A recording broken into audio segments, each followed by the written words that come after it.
Ce n'est ni par l'épée, ni par la lance que l'Éternel sauve, car la victoire appartient à l'Éternel. 1 Samuel 17, 47.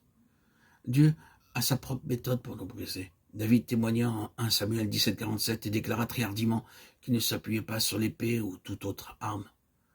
Cependant, après avoir remporté plusieurs autres victoires par la force du Seigneur, il s'enorgueillit au point de dénombrer son peuple pour prouver aux autres qu'il y avait dans son royaume beaucoup d'hommes de valeur. Il ordonna à Joab de dénombrer le peuple.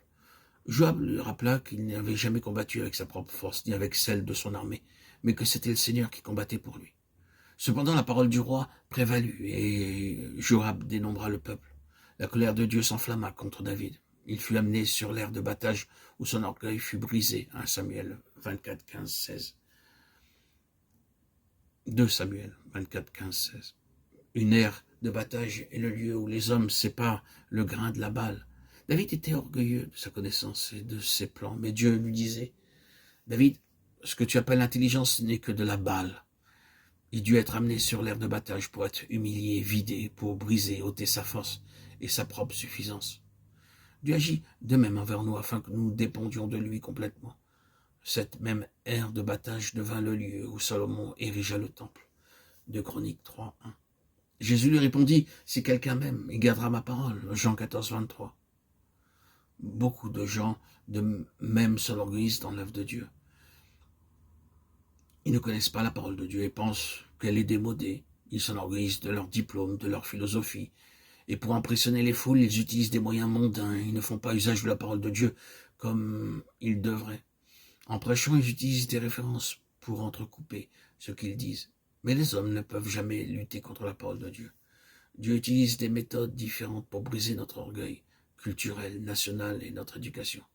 Ce n'est que par humilité et une pleine obéissance que nous pouvons construire la maison de Dieu, en reconnaissant l'autorité et la royauté de Dieu.